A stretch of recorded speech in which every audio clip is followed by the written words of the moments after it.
Alright, welcome back to another video, and today we're going to be taking a look at the G.I. Joe Classified Series Tiger Force Tom Selleck. No, kidding. We're taking a look at David L. Bazooka Katzenbogen. Crazy names, man. I never knew. I just only known him as Bazooka, but hey, man, I mean, he's not in his original jersey because he is part of Tiger Force, so he's in his away jersey. And it's great that they kept him with the 14 on there, and they kept him with the nice Denver Broncos colors. Now, I don't know exactly what football team he is a fan of. I didn't look it up, and I should have, and I apologize. Somebody out there knows. So if you do know, leave it in the comments. I mean, maybe it's Refrigerator Perry's. I don't remember what Refrigerator Perry's jersey number was when he was on the Joe team. Maybe it was 24. Don't quote me on that. But if you know, leave it in the comments. So here he is in all his glory. So before we get to checking out Bazooka, let's take a look at the accessories that he comes with. First and foremost, we have his Bazooka, aka Bazooka. And of course it has the padding here because, when you're firing off on these bad boys, you probably need that. But anyway, here's the strap. It's hard plastic. You have his pistol grip there, and then the other grip for when he's firing it off.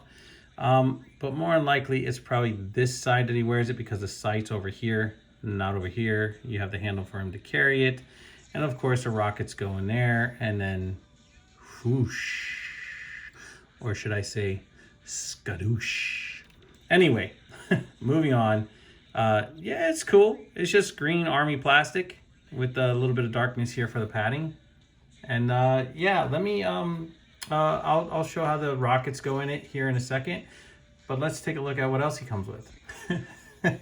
Next, he comes with his backpack, which is all green, matching his Bazooka. Why turn around and break the color sequence? And he comes with his rockets, and the rockets, they clip in there and they slide out like so. So he has 4 rockets, very nice, no paint on them, just all green, no straps, no nothing. So, I mean, he has the straps, they're just not painted, that's what I mean. And then down here is where you would clip on the Bazooka. When you're not using it, you would just kind of pop that bad boy in there, and that's how it would sit. Pretty neat. But on the other hand, really quick, since I have a rocket out, and you guys have probably seen this a million times because we know that there's millions of videos of Bazooka out there. And yeah, it goes in there just like so. Very, very nice. Okay, so the only other accessory that this guy comes with, and I almost forgot, is his helmet, which, we know that. It comes off. So that's great. So I'm just going to pop this bad boy back. Actually, you know what? I'm going to leave it off for this. Bazooka. I thought, when I was a kid, I thought his name, he got it from, and I don't know exactly how he got his name, but I thought, this is just my thought, I thought he got his name Bazooka because he ate a lot of Bazooka bubblegum. And that might be the case. I don't know. But if somebody knows, let me know. All right, so taking a look at this guy here. I mean, you want to know why toys equals midlife crisis squared? Sorry that I butchered your name, bro. Yeah, because look at him. And he's given the Spock eyebrow, or the people's eyebrow, whichever one you want to say, but he's giving it. Bazooka was a cool character back in the cartoon. I liked him. Him and his homeboy Alpine always hanging out, which we need an Alpine figure. We have Bazooka, now we need Alpine, which will be coming eventually. Who knows when? Maybe after they make another 6,423 Snake Eyeses and Cobra Commanders and Destros and yeah. Anyway, articulation. He can move down. He can look up. He has a little bit of head tilt and side to side.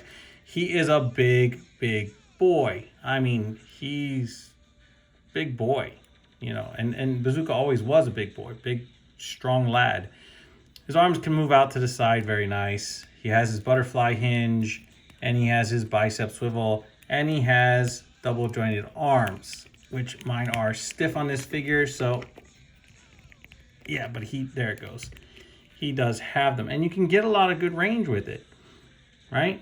Nice range, considering the fact that he has a huge bicep underneath his sleeve here. Not bad at all. Moving down to the wrist, they swivel. And then this guy here also, on this hand, it moves up and down. And on this hand, it moves up and down. So they made it both hands where they move up and down. Now, I don't know if that's because of his weapons, the way he carries them or what, but I know Rakondo came the same way with his hands moving up and down. Maybe they're doing that way so people, you know, I mean, they should have done that with Storm Shadow. Yeah. Anyway, moving on. His torso articulation, he can move forward only that much, and I don't know why they didn't. Maybe it's because of the 14 on there, but come on. You want to make sure he can get a little bit of crouching in there. His belt is loose, so it gets up out of the way. Nicely done. I like the way they painted the buckle on here. Very realistic looking. That's a thick belt. No straps for carrying his backpack. They just plug right in. But most of the time, you didn't even see him with a backpack. You know, you just seen him carrying his bazooka, or, you know, maybe he just magically pulled it from the air. I don't know. Drop down on the legs. Before I forget, he can turn side to side, and he has a little bit of the upper torso. So, I mean, I guess that's where you get some of that movement for when you're firing off rockets or wanting to pose them. The only thing I don't understand is how come we have pegs here? We have pegs for the double jointed knees, if I could speak today. And I understand it only reaching this far because of the thickness of the pants and stuff like that getting in the way. And I'm okay with that, but really, that should be pinless. I mean, at least by now, if you're doing a bunch of others pinless, that should be pinless. His legs can move forward. Now, mine are kind of, you know, gummy.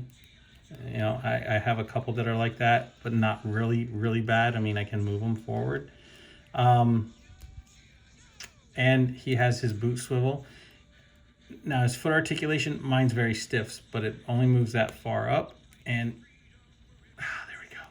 I actually got to move back. Wow.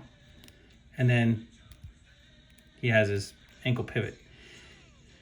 Yes, oh, I forgot. His upper thigh swivel as well. My, I am forgetting today. All right, so let me get this guy into a couple poses. I mean, I'll do a couple poses. We'll do a couple comparisons with a couple figures that I have out, and then we will end this review.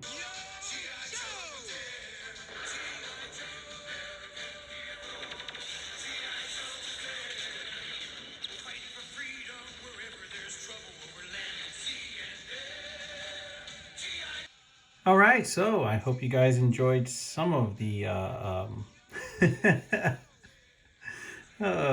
poses I could get them into. I tried to keep that down to a minimum now. As of this year, I'm trying to do a few things a little different.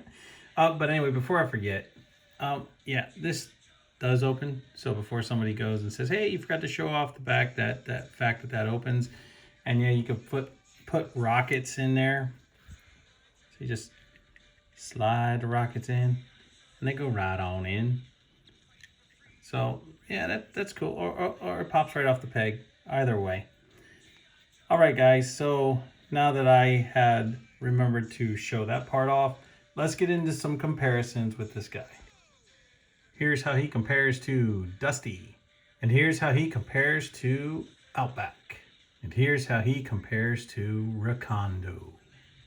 Alright guys, so that's how he compares to other characters in this line. Well, like I said, Bazooka's a big boy, and I know in the cartoon he was portrayed as some sort of a buffoon. But you know what? That's a buffoon I want to have on my side. Because when it came down to it, right? When they were being attacked, he stepped up to defend his, partners and his people on his team, his teammates. That's what I'm trying to say, against Nemesis Enforcer.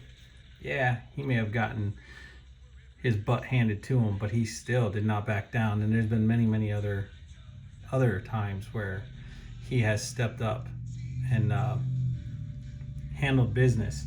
So as far as I'm making him kind of a buffoon, that's fine, but that's a dude that he's gonna, yeah, you're gonna tangle with him for sure. But anyway, I hope they make an Alpine. I hope to make a quick kick sometime soon. I mean, it'd be awesome, right? Because then you'd have that trio, because they were kind of a trio kind of in the show a little bit, right? Mostly Alpine and Bazooka though. That's what I remember. I remember Quick Kick being there with him a couple times. I think they're the ones that met him, right? Yeah, something like that. Anyway, yeah, so that's my review on Bazooka. Yeah, I mean, he's done well. He's done well. I can't complain. I will give props where they are deserved. Uh, you know, a little bit more articulation in the head so he can look up a little better and whatever, whatnot. Yeah, the pins on the legs, you know, it's going to be what it's going to be. So it is what it is. But that's just my pet peeves. Maybe they're not yours.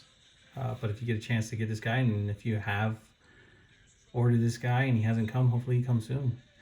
You know, I don't know what's going on with that and why they're being still held behind. And, you know, it's not, it's a part of the Cobra Island thing, but it's just the G.I. Joe team, which is Tiger Force. So, yeah, anyway, whatever.